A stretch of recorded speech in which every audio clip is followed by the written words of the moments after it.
জয় শ্রী রাধে, জয় জগৎবন্ধু হরি। একটা mini blog নিয়ে এসেছি। এখানে মালপোয়া বানানো হচ্ছে, তালের বড়া হবে। আজ লক্ষ্মী পুজো, কোজাগরি লক্ষ্মী পুজো। প্রত্যেকের ঘরে এরকম মিষ্টি বানানো হয়।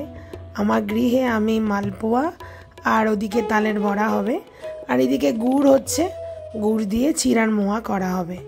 আমরা কিছুই বাইরে থেকে আনি না, সব নিজেরাই করি। মা এখানে চিড়ার মোয়া করছে। গরম গরম চিড়ার মোয়া করতে নেই, ঠান্ডা হলে একটু ঠান্ডা হলে করতে হয়। এখানে তালের বড়া করা হয়েছে। তালের রস আমরা রেখে দিয়েছি ফ্রিজে, সেই তালের রস দিয়ে আমরা করেছি। আরও কিছু চিড়ার মোয়া করছি। চিড়ার মোয়া এখানে তুলে রাখা হয়েছে।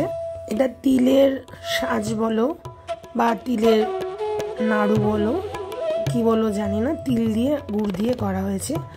এখানে চালের গুঁড়ি দিয়ে হালকা করে আলপনা এঁকেছি। আমি আলপনা অতটা ভালো পারি না। মা লক্ষ্মীকে বসানো হয়েছে। আমাদের মা লক্ষ্মীকে কেমন লাগছে আপনারা কমেন্ট বক্সে জানাবেন। মা লক্ষ্মী অনেক বছরের, আমার জন্মের আগে থেকে মায়ের সেবা হয় আমার গৃহে। আমরা নিত্য প্রতি বৃহস্পতিবার অনেক ভালো করে মায়ের পুজো দেওয়ার চেষ্টা করি। আমরা পুজো দিতে পারি না, মায়ের কৃপা না হলে পুজো দেওয়া অসম্ভব। আমি মনে করি আমার ঘরে এই মা লক্ষ্মী একেবারে জীবন্ত, ছোট্ট আমাদের মেয়ের মতো। তো কেমন লাগছে মাকে, আমাদের লক্ষ্মী মেয়েকে, সেইটি আপনারা জানাবেন কমেন্ট বক্সে। ওই যে বললাম আলপনা দিতে পারি না। এখানে পিঁড়িতে চালের গুঁড়ি দেওয়া হয়েছে, আলপনাটাও চালের গুঁড়ি দিয়েও আমরা করেছি। আমাদের বাইরের দরজাটা একটু সাজানোর চেষ্টা করেছি। এত কাজ, এত ব্যস্ততার মধ্যেও পারছি না। আমাদের পুজো হওয়ার কথা ছিল সকালে, কিন্তু সকালে আমাদের পক্ষে সম্ভব ছিল না, তাই আমরা সন্ধ্যার পর পুজো করব। এখন যে সময়টা আপনারা ভিডিওটা দেখছেন, এটি হলো বিকেল 3টে, দুপুর 3টে বা বিকেল 4টা হয়ে গেছে। 4টা-5টার দিকে মা ফল বানাতে বসেছে। আমরা একটা ফল এনেছি, কিন্তু কি জানি কেন এত ফলের সম্ভার হয়ে গেছে এবার, মায়ের কৃপা সব। এই দেখুন, বেশি ফলই কিনলাম না, কিন্তু একটা ফল আনার পরেও অনেকগুলো ফল হয়ে গেছে। এই যে দেখুন, মা লক্ষ্মীকে এইভাবে আমাদের ঘরে পূজিত হয়ে আসছে মা। কোজাগরি লক্ষ্মী পূজা সকলের গৃহে হয়, বিভিন্ন মতে, বিভিন্নভাবে, বিভিন্ন পদ্ধতিতে বিভিন্ন জনের ঘরে পুজো হয়ে থাকে। অনেকে অনেকভাবে পুজো করে। আমার গৃহে এইভাবেই পুজো হয়ে আসছে।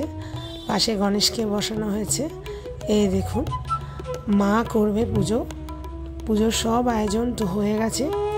আপনাদের পুজো কেমন কেটেছে? আপনাদের সকলকে শারদ শুভেচ্ছা, শুভ বিজয়া। নিশ্চয় আপনাদের লক্ষ্মী পুজো খুব আনন্দে কেটেছে। আপনারা সকলে এই মিনি ব্লগটার সঙ্গে যুক্ত থাকুন। নন্দিনী প্রিয়া ব্লগ চ্যানেলটা আপনারা সাবস্ক্রাইব করুন। মায়ের সাজ কেমন লাগছে আপনারা কমেন্ট বক্সে জানান। আমার গৃহে পুজোর এইভাবে আয়োজন হয়েছিল লক্ষ্মী পুজোর। এখন তো লক্ষ্মী পুজো, এই ব্লগটি যখন করছি তখন লক্ষ্মী পুজো শেষ, কিন্তু এই স্মৃতিগুলো দেখে খুব ভালো লাগছে। মায়ের পুজোর পর মা আরতি করছে। এই দেখুন, পঞ্চপ্রদীপের আরতি হচ্ছে মায়ের।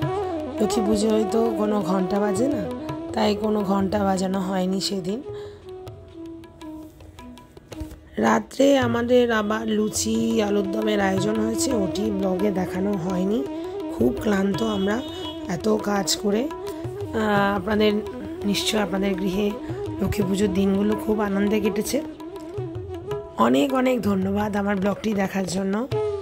সামনেই দীপাবলি আসছে, দীপাবলির দিনগুলো আপনাদের আনন্দময় হোক। মা কালীর বন্দনার মধ্যে দিয়ে আপনাদের দিন শুভ হোক, এ কামনা করছি। আমার এই মিনি ব্লগ চ্যানেলটি দেখার জন্য অনেক অনেক ধন্যবাদ। আজ এখানেই রাখছি। সকলে ভালো থাকুন, সুস্থ থাকুন।